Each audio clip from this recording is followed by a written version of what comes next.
Sachant que le régime maladie est en déficit de 4 milliards en 2014, avec des charges qui augmentent de 12% depuis 2 ans, comment expliquer que le système du RUAM coûte si cher aux entreprises ? Le fait que le RUAM coûte aux entreprises est principalement lié à son mode de financement, qui est basé sur des cotisations sociales en grande partie, voire presque exclusivement. Comme vous pouvez le voir, 87% des produits totaux reçus par le RUAM en 2014 étaient d'origine cotisation sociale, acquittés par les employeurs, les salariés, les travailleurs indépendants et les fonctionnaires, c'est-à-dire toutes les catégories d'actifs qui cotisent et qui sont bénéficiaires de ce régime. La deuxième source de financement du RUAM, ce sont des recettes fiscales. Pour 2014, elles ont représenté 11% de ces produits.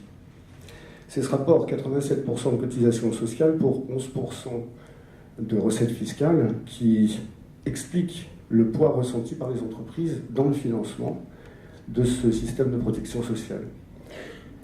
Ces recettes d'origine fiscale, elles ont été composées en 2014 exclusivement de compensations versées par la Nouvelle-Calédonie, par l'intermédiaire de l'Agence sanitaire et sociale, en manque à gagner au RUAM de mesures, des effets de mesures que la Nouvelle-Calédonie a pu prendre vis-à-vis de catégories d'actifs ou de secteurs d'activité. Par exemple, le RUAM a reçu 4,5 milliards de subventions, de compensations. Ce ne sont pas des subventions, ce sont bien des compensations. En 2014, compensation des taux de cotisation aidés des travailleurs indépendants. Les travailleurs indépendants cotisent à des taux inférieurs aux autres catégories de cotisants. La Nouvelle-Calédonie complète leur cotisation et donc c'était à hauteur de 4,5 milliards sur l'année 2014.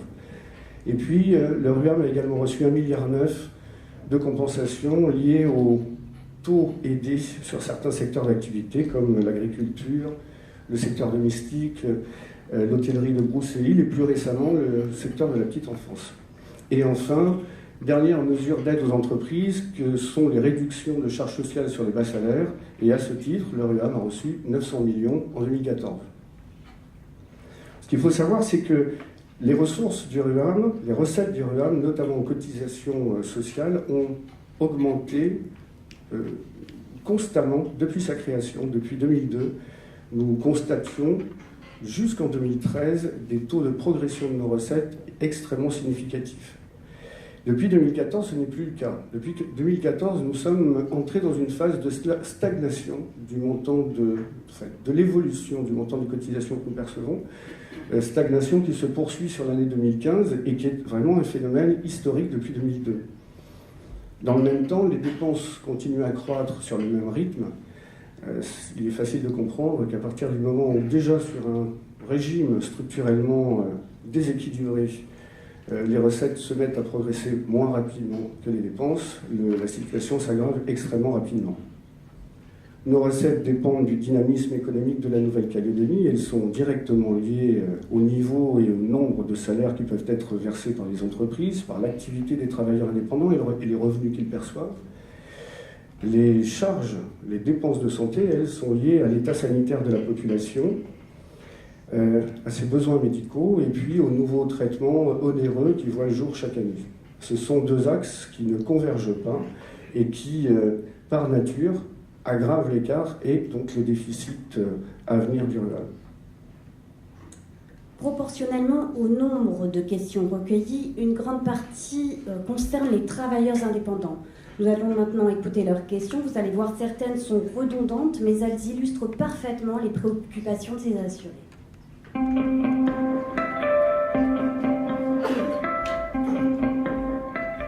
Le RUAM est perçu par nombre d'artisans comme une charge obligatoire importante, voire presque une taxe.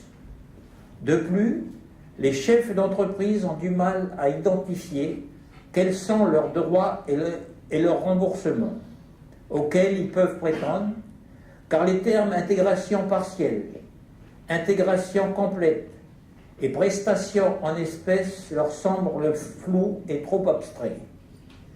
L'offre de la CAFAD en matière de couverture maladie-maternité est donc perçue comme complexe et inégalitaire comparée au régime des salariés.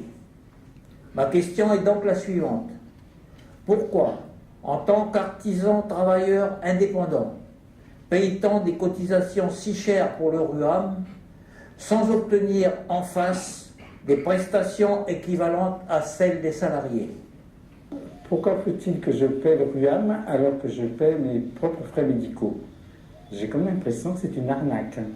Trouvez-vous juste qu'un travailleur indépendant, petit patron, patenté, etc., soit si peu couvert par l'assurance maladie en regard des sommes quand même importantes qui leur sont demandées? Donc voilà, j'aimerais savoir si vous trouvez ça normal, surtout que cette personne est en général obligée de souscrire à une assurance complémentaire. Ne redoutez-vous pas d'étouffer la créativité auto-entrepreneuriale en poussant les gens vers une passivité salariale de confort?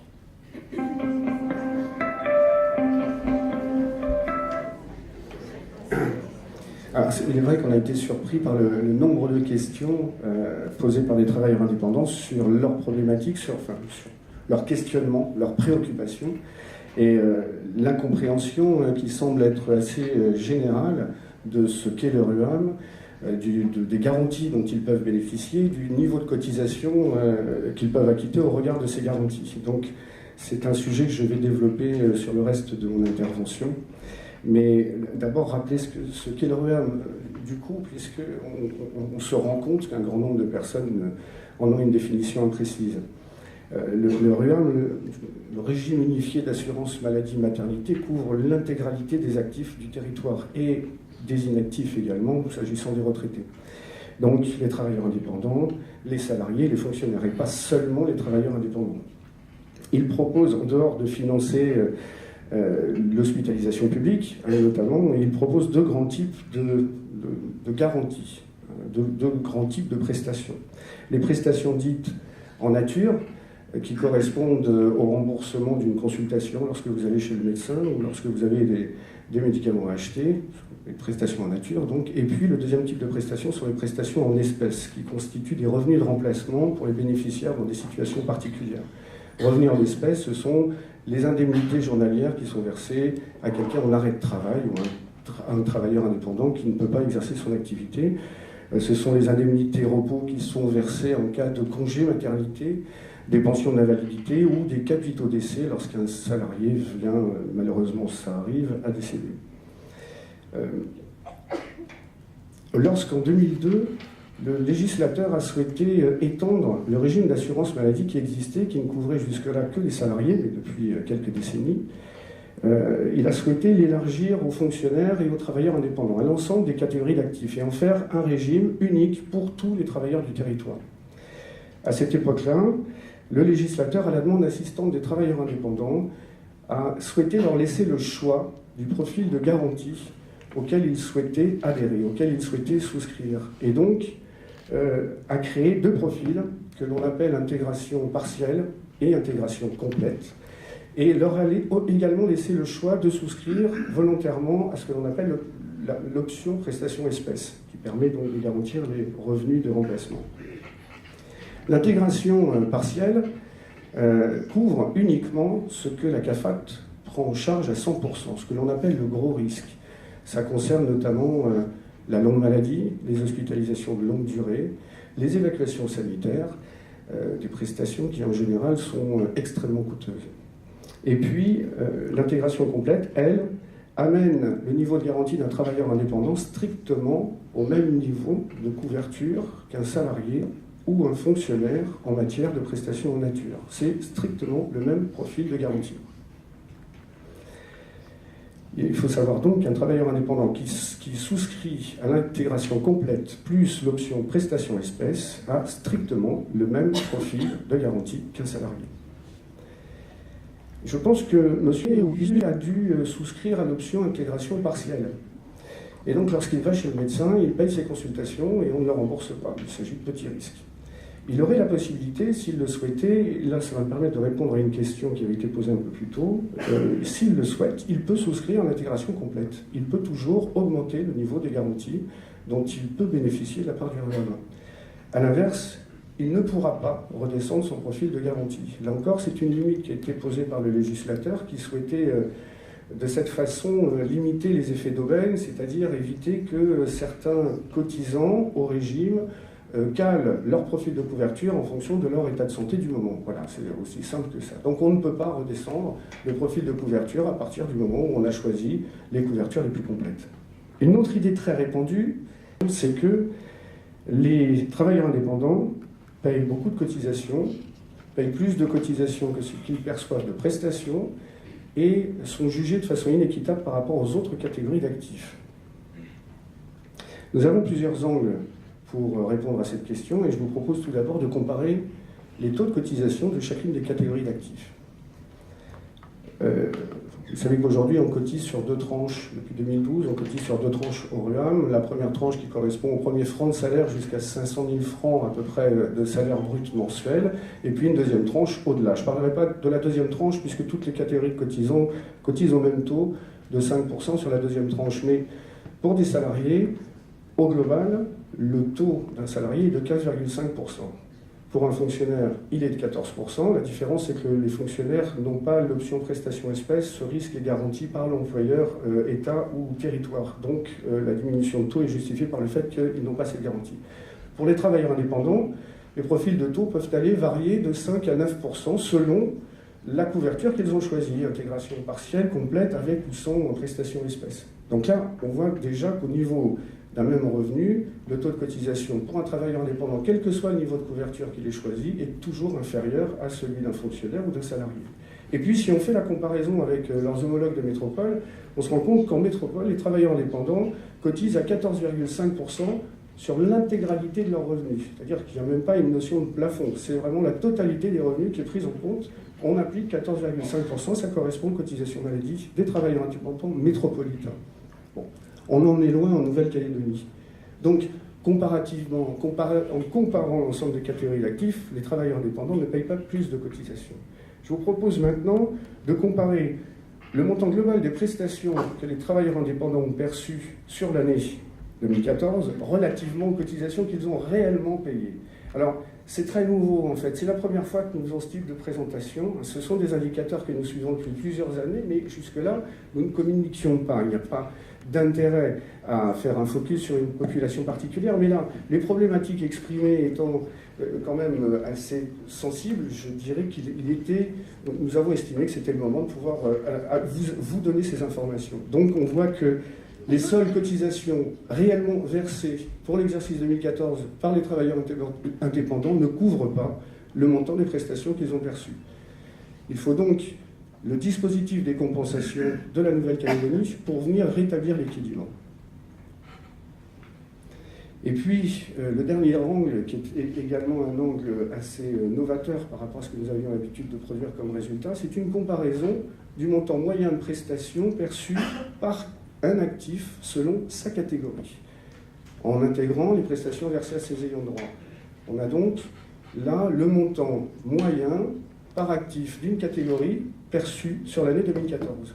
Et vous pouvez voir que le montant moyen perçu par un travailleur indépendant en 2014 est très supérieur à celui qu'aurait perçu un fonctionnaire ou un salarié. Un dernier commentaire sur ces 3 chiffres. Quand je dis très supérieur, on est 40% au-dessus en moyenne. Donc on est vraiment sur quelque chose de très significatif en termes de différence. Juste en complément, là, les salariés semblent percevoir plus de prestations que les fonctionnaires. En fait, c'est parce que nous avons intégré les prestations espèces dans la répartition des coûts annuels. Or, comme les fonctionnaires ne bénéficient pas de cette prestation, ils tombent à un niveau en fait, de prestation annuelle moyen inférieur à celui des salariés. En clair, si je mets tout le monde sur un pied d'égalité en termes de garantie, ce sont les salariés qui perçoivent le moins de prestations chaque année. Et le deuxième tableau est là aussi pour, tordre le cou à une idée très répandue qui est celle que les travailleurs indépendants accèdent moins aux soins, utilisent moins, consomment moins de soins que les autres catégories d'actifs. Vous pouvez là encore constater que 71,8% des salariés cotisants ont bénéficié d'une prestation en 2014, contre 72,4% pour les travailleurs indépendants. La différence n'est pas très importante, mais ça signifie que les travailleurs indépendants vont moins aussi souvent chez le médecin que les salariés. Et nous avons un taux surprenant de 85,6% pour les fonctionnaires. Surprenant parce que nous n'avons pas un niveau de prestation qui correspond à leur taux d'accès aux soins. Voilà ce que j'avais à dire par rapport à ces comparaisons d'actifs et surtout aux idées reçues et répandues pour chacune des catégories de cotisants. Alors on sait que la situation du REAM est difficile, que le régime est en déficit. Dans ces conditions, ma question c'est pourquoi la CAFAT s'acharne-t-elle systématiquement à requalifier les patentés en salariés, même et surtout contre leur gré?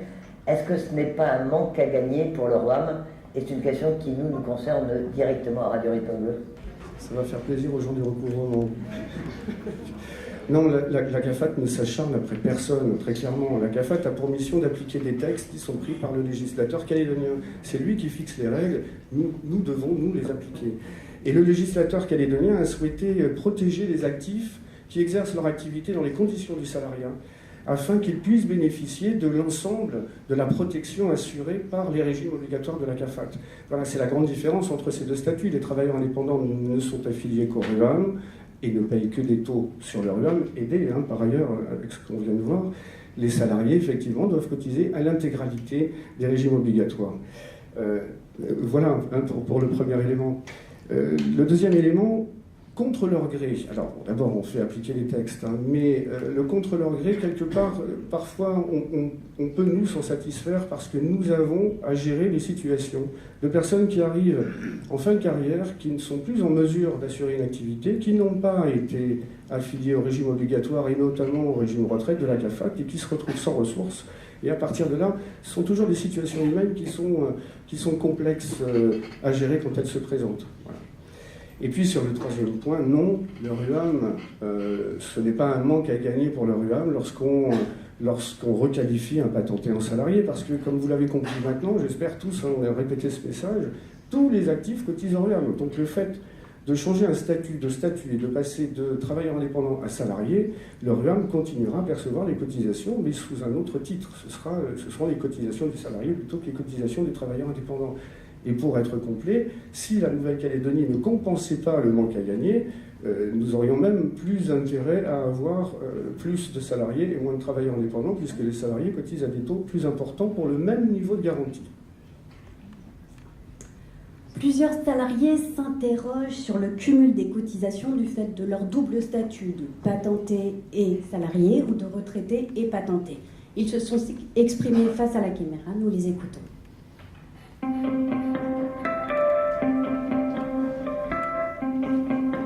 J'avais plusieurs questions concernant les artistes.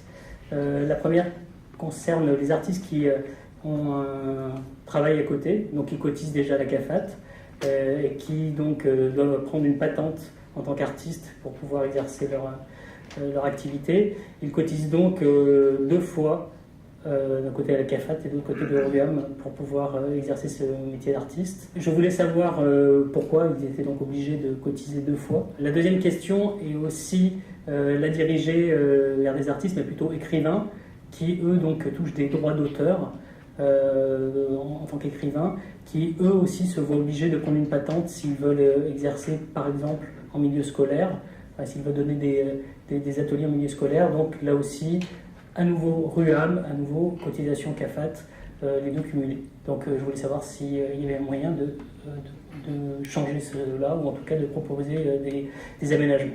Pourquoi nous sommes obligés de payer le RUAM alors que finalement on est déjà affilié à la CAFAT en tant que salarié? J'ai une carte de RUAM de travailleur indépendant, mais j'ai également une carte de RUAM pour de retraité. Pourquoi suis-je obligé de payer une carte de RUAM d'indépendant alors que j'ai cette carte RUAM de retraité? Pourquoi est-ce qu'on cotise au RUAM si on est déjà couvert soit par la suite d'un CDI ou si on a déjà une couverture CAFAT assurée, enfin pour les retraités ou les trucs comme ça?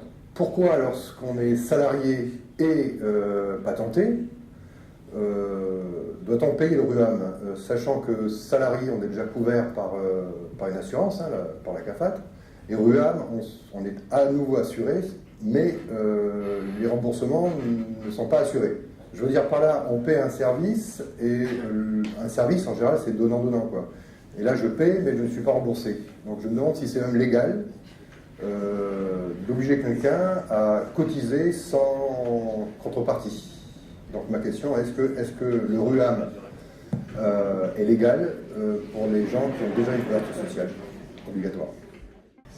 c'est le principe de solidarité et d'équité et de contribution au RUAM. On cotise tous proportionnellement au total des revenus que nous percevons, au total des revenus d'activité, quelle que soit la nature des activités. C'est pas j'ai payé le RUAM une fois et à partir de là, je suis remboursé, je n'ai plus besoin de le payer sur mes autres revenus, ou si je le paye à 3 titres, je devrais être remboursé 3 fois du même acte. Ça ne fonctionne pas comme ça.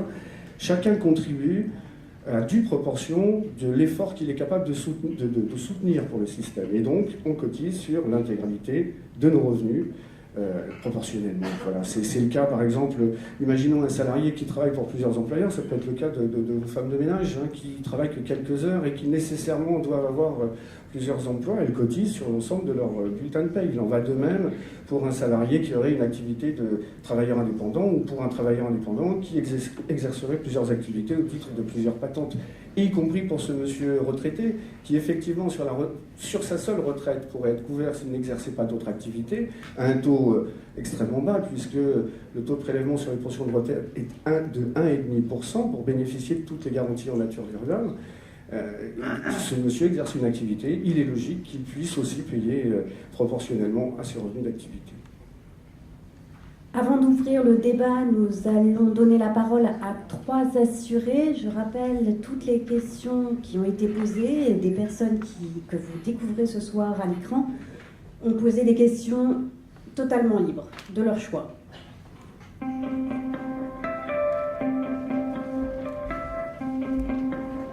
Au cas où la personne ne gagne pas le salaire de 1,5 million, qui est le minimum requis, pourquoi elle devrait cotiser tant que ça, donc 100 000 est-ce qu'il ne devrait pas y avoir un prorata aussi? Une question à poser, savoir si le RUAM était déductible des impôts. Voilà. Des questions pragmatiques. Oui, à l'instauration du RUAM, le législateur a souhaité définir un niveau minimum de cotisation pour un travailleur indépendant. Bon, ce niveau minimum n'est pas à 100 000 francs, comme le pense ce monsieur, il a certainement été mal conseillé à nos guichets. Là, pour l'année 2014, il est de 77 560 francs pour l'année. Ça représente un montant de cotisation mensuelle de 6 500 francs. Et pour 6 500 francs, il bénéficie au minimum l'intégration partielle, intégration partielle, ce qui signifie que, imaginons qu'il ait besoin d'une évasane, on peut affréter pour lui seul, selon son état de santé, un avion. Voilà, pour 6 500 francs par mois. Et enfin, les cotisations du RUAM sont-elles déductibles des impôts? Eh bien oui, les cotisations du RUAM sont déductibles des impôts. Il y a 2 cas. Le cas des salariés où les parts salariales prélevées au titre du RUAM sont déduites, sont prises en compte dans le calcul du net imposable qui apparaît normalement à la fin de son bulletin de salaire. Par contre, il n'a pas à les redéduire une deuxième fois, il inscrit directement le net imposable sur sa déclaration de revenus annuel, c'est une chose. Et puis le deuxième cas, c'est le cas des travailleurs indépendants qui, eux, doivent effectivement cumuler les cotisations qu'ils ont versées dans l'année et les reporter sur leur déclaration fiscale afin que l'administration puisse en tenir compte et le déduire de son assiette. Voilà une information bien utile. Donc oui, le RUAM est déductible des impôts. Donc vous venez le voir, ce sujet est assez complexe. Il y a probablement des questions ou des réactions. Je vois déjà une réaction. Oui, pour reprendre ce qu'a dit M. Martin, vous avez dit que quels que soient nos revenus, nous cotisions de la même manière. Or, il y a un plafond qui a 60 millions CFP par an aujourd'hui de cotisation. C'est-à-dire que la personne qui gagne plus de 5 millions par mois de revenus ne paye pas plus que sur ces 5 millions par mois de revenus. C'est-à-dire que si aujourd'hui je gagne 100 millions par mois, je ne paierai que sur les 5% de mes revenus, de mon salaire. Est-ce que le gouvernement, je pense que c'est le gouvernement qui a mis ce plafond, est-ce que le gouvernement est décidé à chasser ce plafond, à le supprimer, pour que, en effet, tout le monde cotise en fonction de ses revenus, ou est-ce que le gouvernement veut continuer à protéger les gens qui gagnent 100 millions par mois? Ça, c'est la première question. Ils sont très peu. Mais... C'est d'autant plus facile alors. Certainement. Y aurait-il quelqu'un du gouvernement qui souhaiterait répondre à cette question? Non, à ma connaissance, c'est un sujet qui n'a jamais été évoqué jusque-là, le fait de déplafonner complètement. Il y a eu une volonté de fixer un plafond. Mais est-ce que ça serait bénéficiaire pour le RUAM de déplafonner? Vous dites qu'à la sécurité sociale, il n'y a pas de plafond. Malheureusement, on va avoir beaucoup de mal à estimer le volume de produits que cela pourrait amener en complément au RUAM, puisque là, clairement, pour le nombre, pour les quelques personnes qui déclarent au nouveau plafond RUAM aujourd'hui, je n'ai pas connaissance de leurs revenus réels. Donc on n'est pas en mesure de définir si non, il suffit de le déplafonner et puis on verra ce qui... De toute façon, on ne peut pas recueillir moins d'argent, à mon avis. Hein. Je ne comprends pas votre prudence. Non, ceci étant, c'est une décision qui, comme vous l'avez souligné tout à l'heure, appartient à la Nouvelle-Calédonie. C'est au Congrès. Plusieurs petites choses depuis tout ce qui a été dit, c'est effectivement très intéressant. On découvre un certain nombre de choses. Donc sur la progression, juste ce que tu disais, Xavier, la progression des dépenses de santé, on est plutôt sur un train de l'ordre de 8% que de 12%, me semble-t-il. Oui, c'est l'ensemble des charges. Ensuite, je voudrais rebondir sur les diverses questions qui ont été posées par nos participants médecins. Je ne sais pas si dans la salle, il y a beaucoup de gens qui gagnent plus de 60 millions par an. En tout cas, moi, ce n'est pas mon cas. Je ne sais pas si effectivement c'était une volonté du législateur que d'aller attraper des cotisations au-delà de ce revenu-là. Je ne pense pas que c'est avec ça qu'on va sauver le soldat RUAM. Ce que je voulais dire, c'est qu'on s'aperçoit également qu'on a 3 niveaux de cotisation entre les fonctionnaires, les indépendants et les salariés. Et finalement, c'est bien les indépendants qui cotisent le moins, c'est ce qu'on a vu.